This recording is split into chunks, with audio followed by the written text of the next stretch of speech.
She is against the police, believe me. You know it and I know it, and guess what? She knows it.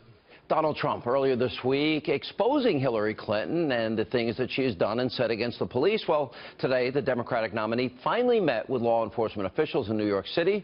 Now, earlier this week, while I was in Wisconsin, I spoke with Donald Trump, Milwaukee County Sheriff David Clarke, Wisconsin Governor Scott Walker, and former New York City Mayor Rudy Giuliani about the war on cops and the unrest in Milwaukee. Take a look. You have some good friends here. I want to ask you this because you watch what has happened here. You heard the audio tapes, get the white people, let's get them, and all of what's been unfolding here. But it's also happened in Baltimore. It's happened in Ferguson. We've had a president that has rushed to judgment on these issues and without any due process, presumption of innocence in Baltimore, Ferguson, Trayvon Martin, Cambridge police. Do you think that the president has, let's just say, contributed to an atmosphere that is hostile towards police officers? Well, he's the great divider. He has not been good to the police, certainly. The police are not big fans of his. That's, you know, I meet him all the time. I'm with him all the time, and they are not big fans of his. But he is a great divider. He has divided this country into slices that nobody would have believed, and I think it's disgraceful. You know, Mr. Mayor, I was a local and then nationally syndicated radio host while you were the mayor of New York City, and I watched the murder rate go from about 2,500 a year down to 500 because of tough policing that you insisted on. And Milwaukee remembers you being America's mayor on 9/11 and the days afterwards, and you gave us a steady hand. And you see what's going on. What are your thoughts? Well, my thoughts are that this is an atmosphere that's been created over the last two years, to which the president contributed, Hillary Clinton contributed, lots of other, I call them racial arsonists, have contributed to. Hillary Clinton, I think one of her first announcements, she basically condemned the Baltimore police, only to have them all found not guilty. Every one of them. And she's not apologized for it. Now, generally in this country, we presume even the worst criminals innocent, but she presumes police officers to be guilty.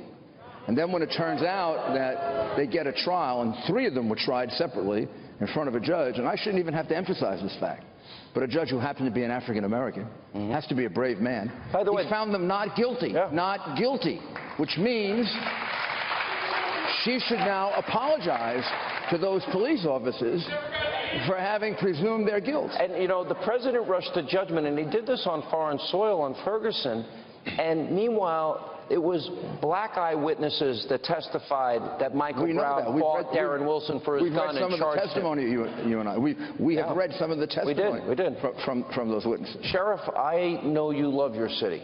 I know you love the people of this city. 4 officers, people you know, were hurt, pelted with rocks and bottles, and I understand they damaged 4 police cars, but 4 guys were hurt. What is your reaction to what has happened? Well, Sean, as you know, I'm from here, born and raised. I don't know anywhere else, and it was... you might know Washington if Trump is elected. I'm just guessing.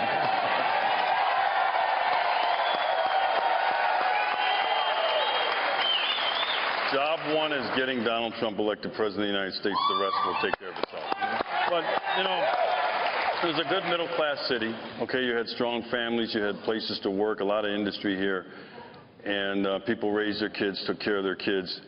And then, because of some very dangerous, damaging, progressive urban policies, the middle class moved out, the jobs left, and that vacuum was filled by what I'm not going to be as nice as some people might be, by the underclass, okay, a culturally dysfunctional underclass. Entrenched poverty, questionable lifestyle choices, massive unemployment. You have failing schools, failure to embrace education. Some of these are self-inflicted pathologies. You know what one commonality seems to be? Baltimore, 50 years run by liberal Democrats. Milwaukee, how long has it been? Oh, it's been we haven't had a Republican mayor Detroit. Since 1908. Some of 1908. What? The last time they had a Republican mayor in Milwaukee. I vote for you for mayor. I think you know. But to what extent, when you hear the president rush to judgment in Cambridge, in Baltimore, in Ferguson, What does that do to the morale of your officers? Oh, it's horrible. It makes the police less assertive. Look, we understand this is a tough job. We understand that things can go horribly wrong in a hurry. We understand mistakes that can be made. All we don't ask for anybody's sympathy. We don't ask for a pat on the back. All we ask for is that when something goes horribly wrong through no fault of the officer, the community backs us. We want to know the political class. They have thrown us overboard. And it started with the President of the United States, who's a straight-up cop hater, and I can prove it. I don't have to go into it tonight.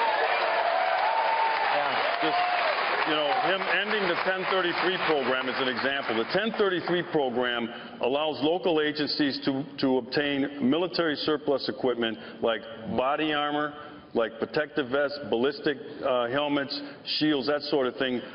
I could have used that last Sunday. The president cut that program. Okay, why would you do that if you liked the police, right?